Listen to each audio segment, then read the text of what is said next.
some degree, because that's what happened. Now, Job wasn't so much arrogant through all this. Job was confused and was distraught. His friends got a little bit arrogant. They started surmising and guessing and offering answers that they were really not qualified to offer, and that's part of what this is about. This comes from Thursday's reading last week. God's setting the record straight. He's coming in behind them and saying, okay, we've heard everything that you have to say. Now let me get you to think about things the way that they really are. And the first thing he wants us to know is that man's knowledge is limited. So as this chapter begins, it says, Then the Lord answered Job out of the whirlwind and said, Who is this that darkens counsel by words without knowledge? Dress for action like a man, and I will question you, and you make it known to me. Ultimately, if you'll allow me to paraphrase this and make it modern, he said, put on your big boy pants and let's have a talk. You get dressed for action, and you come here, and I'm going to question you, and you answer these questions for me. If you know so much, you tell me the answers to these questions. Where were you when I laid the foundation of the earth? Tell me if you have understanding. Who determined its measurements? Surely you know. Who stretched the line upon it? On what were its bases sunk? Or who laid its cornerstone when the morning stars sang together and all the sons of glory, sons of God shouted for joy? Where were you? That's the question. Surely you know. I want you to see that there's a little bit of sarcasm in the voice of God here. As he talks about these things, and he says, when the earth was formed, when the foundations were laid, when it was sunk on these pillars, surely you know the answer. Surely you can tell me what was done and how it was done and who did these things, because certainly you were there, right? You have understanding. And the truth is that no human was there to witness what God did. Genesis 1:1, in the beginning, God created the heavens and the earth. The earth was without form and void. The darkness was over the face of the deep, and the Spirit of God was hovering over the face of the waters. That's what it was. That was the beginning. That was when all things started. And he says to Job and his friends, go ahead and tell me. Go ahead and tell me what took place. You go ahead and tell me what that involved. You go ahead and tell me how it was measured. What plumb line was stretched across it as I laid the foundation. You tell me how I did the things that I did, if you're so smart.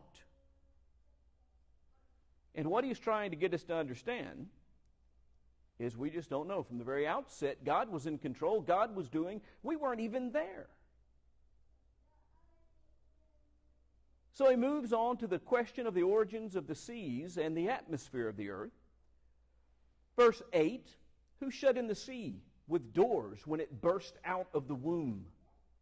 When I made clouds its garment, and thick darkness its swaddling band, and prescribed limits for it, and set bars and doors, and said, thus far shall you come, and no further, and here shall your proud ways be stayed.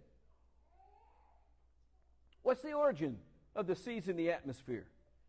Genesis chapter 1 and verse 6, God said, let there be an expanse in the midst of the waters, and let it separate the waters from the waters. And God made the expanse and separated the waters that were under the expanse from the waters that were above the expanse. And it was so. God created an atmosphere out of water. He created a canopy of water that surrounds the earth. And at this point, the earth is completely covered with water. The seas had no boundaries. They had no limits. There were no beaches. There were no waves crashing on the beaches.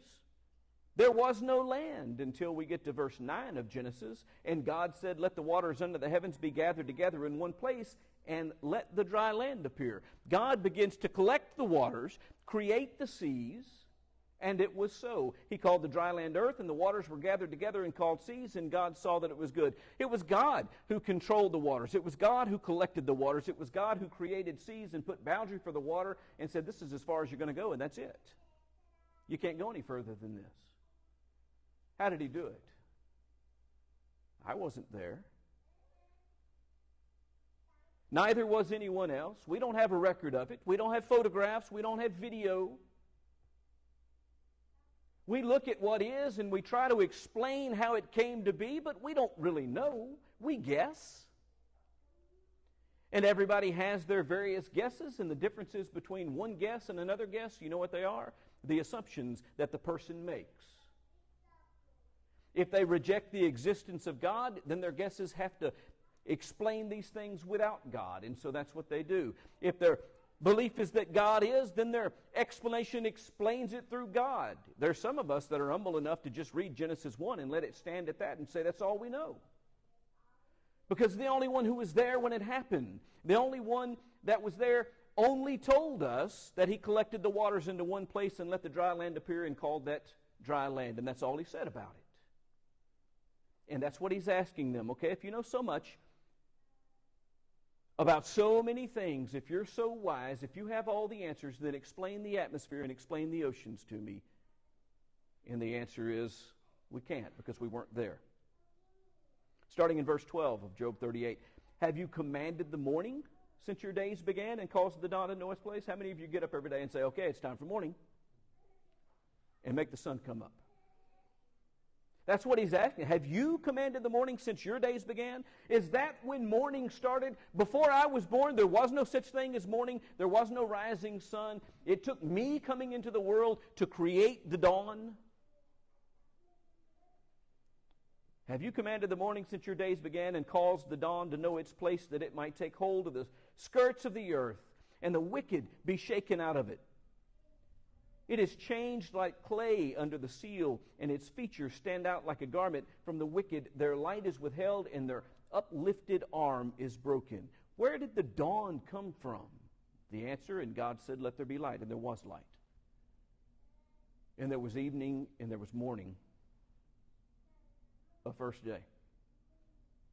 Because God separated the light from the darkness, and he did that long before I was on the earth. He did that long before you were on the earth. He did that long before any of us was on the earth. He did that before any man was on the earth. We weren't there. Do we really know about the various things that we would pretend to know about? Verse 16, have you entered into the springs of the sea or walked in the recesses of the deep? How big is the ocean? How much water is in it? How many gallons? How deep is it? Now, you can go to your science books and you can pull out your phone and you can Google these questions and you'll get answers. But here's the question. Have we been there? Have we gone to the origin of the sea, to the spring of the sea, where the sea gets its water from? Have we been to that spot and seen this is where it starts? Have we been to its depths? Have we been to all the recesses of the sea? Have we been down in the crags and the crevices and the deep places in the ocean? Do we know because we've seen it and we've measured it? No. Have the gates of death been revealed to you? Or have you seen the gates of the deep darkness? What do you know about death? Have you comprehended the expanse of the earth? Just how big is it? The secrets are the things that we cannot see, the things that we can't handle, the things that we can't measure, things like the boundaries of the deep, things like death, things like the size and scope of the earth itself. We offer not knowledge, but estimates. That's a fancy word for we guess. United States Geological Survey website says this: the earth is a watery place. But just how much water exists on it? How much water exists on, in, and above our planet? Interesting. Interesting that the Bible tells us that there is water in the earth, that there is water on the earth, and that there is water above the earth. They acknowledge that. And then they say about 71% of the earth's surface is water covered, and the oceans hold about 96.5% of all the earth's water. You notice two words in that sentence?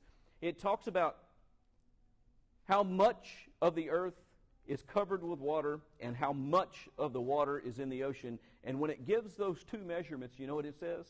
About. You know what that means? We don't know. That means the information that I'm about to tell you is not knowledge, it's a guess. It might be an educated guess. It might even be close. I don't know. And the fact of the matter is, no one knows because we can't measure the ocean.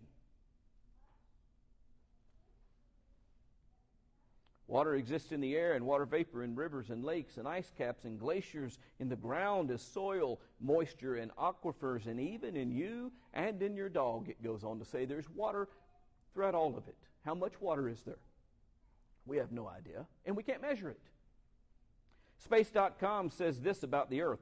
The equatorial circumference of the Earth is about 24,901 miles. There's that word again, about. You know why it's there? Because we don't have a tape measure that's 24,000 miles long to wrap around the Earth and actually get a measurement of how long the distance is around the equator. We guess. Is it close? Very possibly. They're probably closer than I would be. But that doesn't mean that they know. This is what God tells us about water.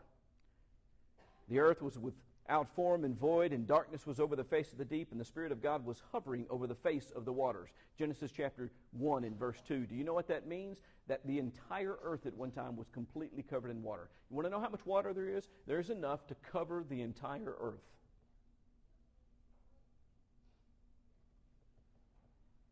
Verses 6 and 8. Let there be an expanse in the midst of the waters, and let it separate the waters from the waters. He creates an atmosphere. He takes some of the water from the surface, and he separates it and brings it up into the air and creates an expanse between the two, and there's still water all over the surface of the earth. So then, he collects the waters and creates dry land. He makes the seas. Verses 6 through 10. But listen to this. In Genesis chapter 7, in verse 11, the Bible says this: in the 600th year of Noah's life, in the second month, on the 17th day of the month, on that day, all the fountains of the great deep burst forth, and the windows of the heavens were opened.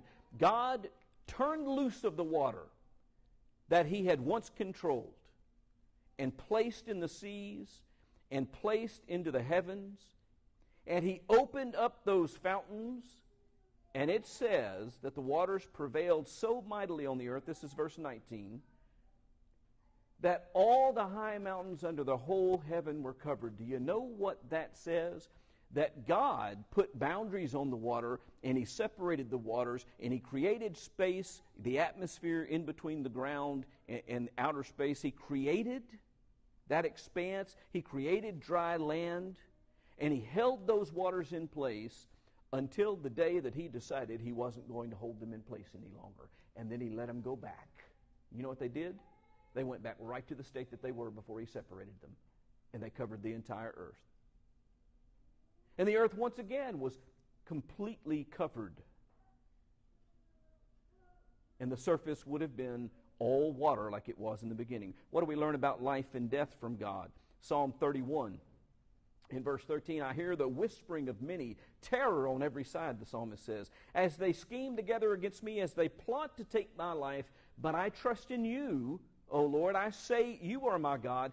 My times are in your hand.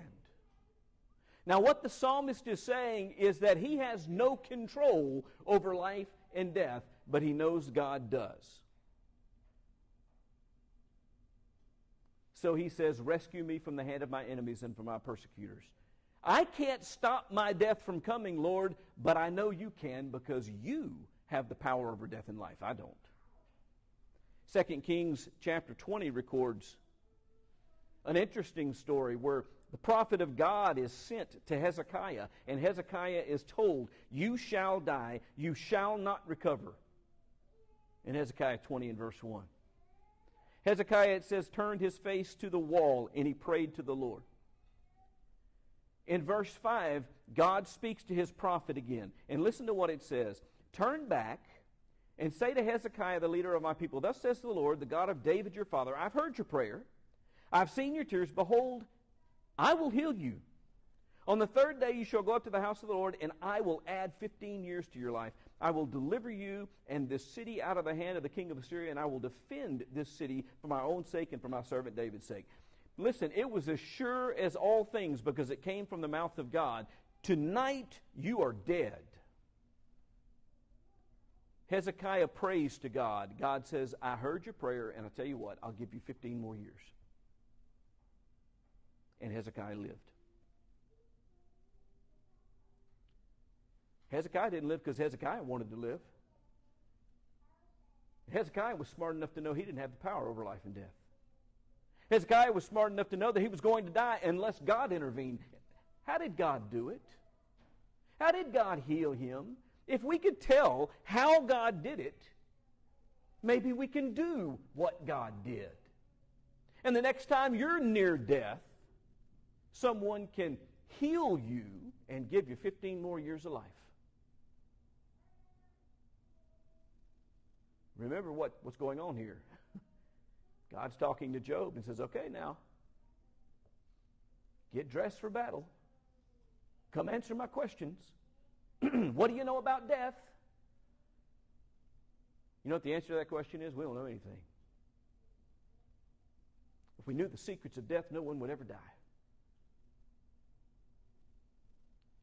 Only God knows that.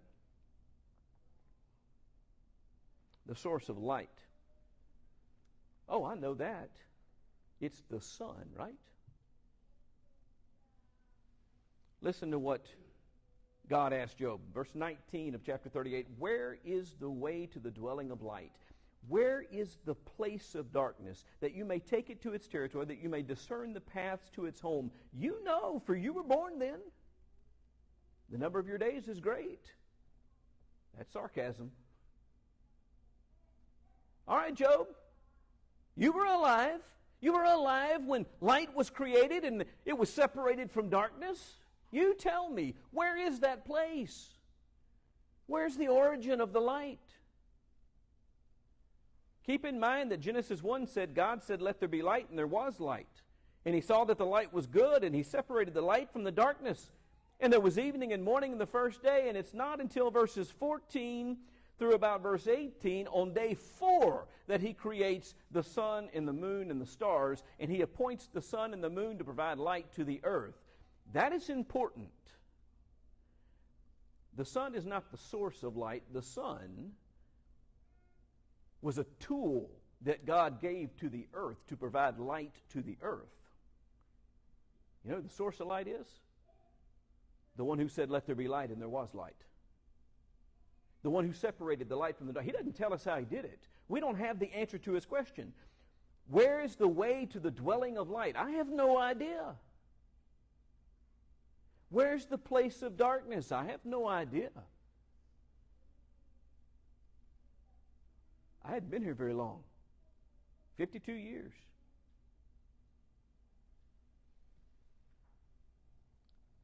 There are more unknowns. Verse 22 of Job 38. Have you entered the storehouses of the snow?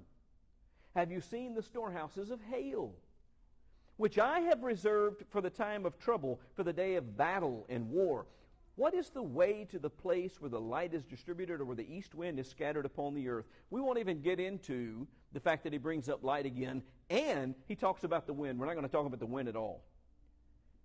We're just going to, well, I guess we are generically. We're going to talk about the weather.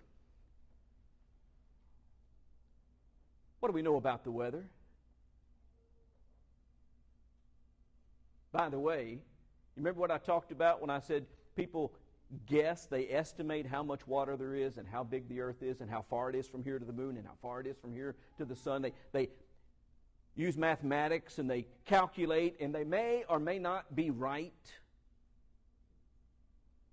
They're estimating things based upon the information that they have, and they don't have all the information. That's what we do with the weather as well. That's why there is always a margin of error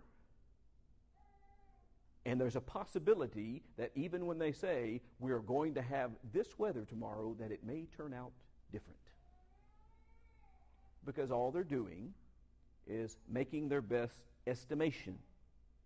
All we can do is read the signs. When he made the lights in the expanse, the sun, moon, and the stars, this is what he said: let them be for signs and for seasons and for days and for years. So we know when the sun's going to come up and we know when it's going to set, but that's because God controls that. We don't know why that's when the sun comes up and that's why it sets. We don't know why. But we know exactly when, because God set those things in place to give us the ability to tell time and to create for us seasons. And we know that as those seasons change and we look at those things in the sky, that the days are going to get longer or the days are going to get shorter, that things are going to get warmer or things are going to get cooler. But do we know how warm or how cool? Last 10 days I've been listening to people whine and cry about 90s in May and talk about how it's never been this hot in May. I would suspect that it probably has been. But here's the fact of the matter: we weren't there. And we don't know what causes it or when it's going to happen or why it's going to happen. All we can do is read the signs. Matthew 16 and verse 1. There's an event that takes place. The Pharisees and Sadducees, they come and they're trying to test Jesus. They want a sign from heaven, and this is his answer. When it's evening, you say it will be fair weather, for the sky is red. And in the morning, it will be stormy today, for the sky is red and threatening. You know that old saying, right?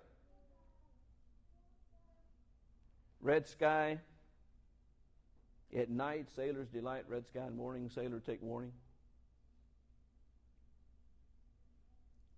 That's what he's saying there. You can read those signs. You look and you see these signs that we built in, and you say, this is what's going to happen for the weather because I see this sign.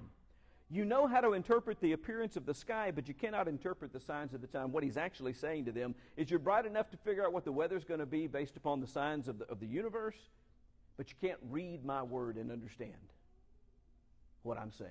Shame on you. We could figure out what God is saying if we want to know. The water cycle, providing all the needs of the earth. Has a cleft, a channel in the torrents of rain, and a way for the thunderbolt to bring rain on a land where no man is, on the desert in which there is no man, to satisfy the waste and desolate land, and to make the ground sprout with grass. Who makes that all happen? God. Verse 27 and 28 of Job 36, he draws up the drops of water. They distill in his mist the rain in which the skies pour down and drop on mankind abundantly. He makes it rain on men, and he makes it rain in the deserts as well.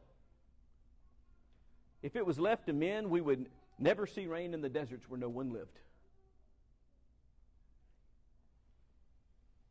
And we wouldn't want it to rain on our picnics and our parades either, and there's always someone planning something outside and not wanting it to rain today, so we would probably never have rain.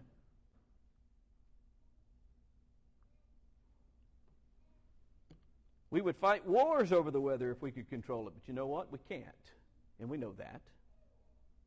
And instead, the weather works as one of the greatest detriments to man. You know there are lots of wars. There's a war season in the world. You go to different places, and battles happen in certain times of the year. You know why? Because, for instance, in Eastern Europe, the winter, you can't fight a war in the winter. Ask Germany about that. That's what defeated Germany, not Russia. The Russian winter defeated Germany. And at various times and in various places, it is not yet the season for battle. The weather's too bad. And so you don't go to war at those times. We don't control the weather controls us.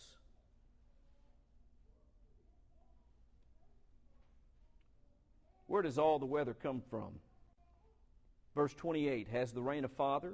Or who has begotten the drops of dew? From whose womb did the ice come forth, and who has given birth to the frost of heaven? The waters become hard like a stone in the face of the deep, and the face of the deep is for God. God does all this. And by the way, we need the blizzards, we need the tornadoes, we need the hurricanes, we need the freezes, we need the hailstorms. Whether we know it or not, we need these things. Whether we know why we need them or not, it doesn't matter. They happen for a reason, and they happen because of God. I promise we wouldn't have hurricanes if it were up to us. If we could stop it, it wouldn't happen. Our tornadoes, our blizzards, our hailstorms, or anything else that we think is bad weather.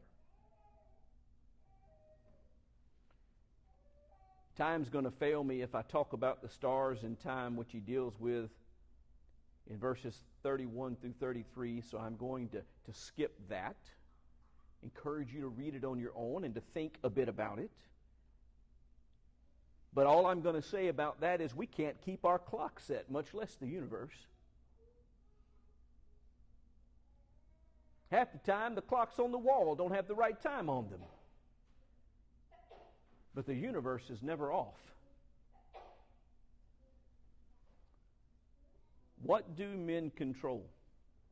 Can you lift up your voice, he says in 34, to the clouds, that a flood of waters may cover you? Can you command for a flood to come? Can you send forth lightnings that they may go and say to you, here we are?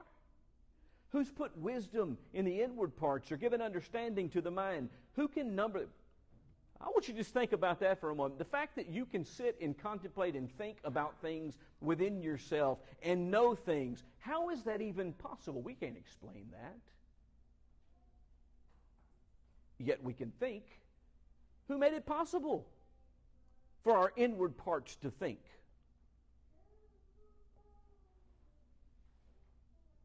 Who can number the clouds by wisdom? Who can tilt the water skins of the heavens when the dust runs into a mass and the clouds stick fast together?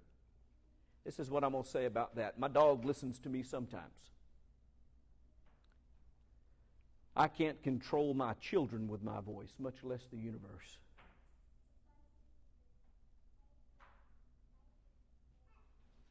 Verse 39, can you hunt the prey for the lion or satisfy the appetite of the young lions? Can you feed the wild animals? When they crouch in their dens or lie in wait in their thicket, who provides for the raven its prey, or the young ones cry to God for help and wander about for lack of food? Listen, right now, in America, the shelves are empty of baby formula. We can't even feed all of our people. We certainly can't feed all the creatures of the earth if we can't feed ourselves. You know who feeds all those lions? All the bears, and all the alligators, and all the birds of the sky, and the insects, and everything else that's out there? God's the one that set things in order. He's the one that provided the food. He made the plants.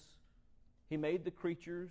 He made this creature to be food for that creature, and yet another creature yet to feast on the second one. He made the creatures to eat the grasses of the field. He made the creatures to feed off the flowers. He made the creatures, and He made the food supply, and He made the rain to make it all work. Where were you and I? That's what God asks. You know what the answer is? We weren't. We didn't yet exist. And we couldn't have done anything if we did exist. So we ought to stop proclaiming things and instead start listening to the one who can and to the one who did. I want to leave you with a few verses from the 33rd Psalm. If you'll turn to Psalm 33, we'll read together verses 8 through 19.